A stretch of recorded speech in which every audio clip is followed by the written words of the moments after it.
Here's how to check your liked posts on X, formerly known as Twitter.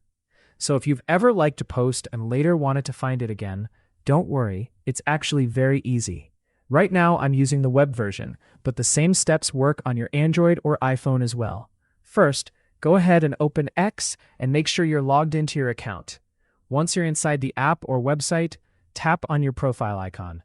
On mobile, it's usually at the top left, and on desktop, you'll see it on the side menu. After that, tap on Profile. Now you'll land on your profile page where all your posts are shown by default.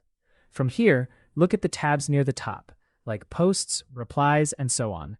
You might not see likes immediately, so what you need to do is swipe left on mobile or look across the tabs on desktop. Once you find the Likes tab, just tap on it.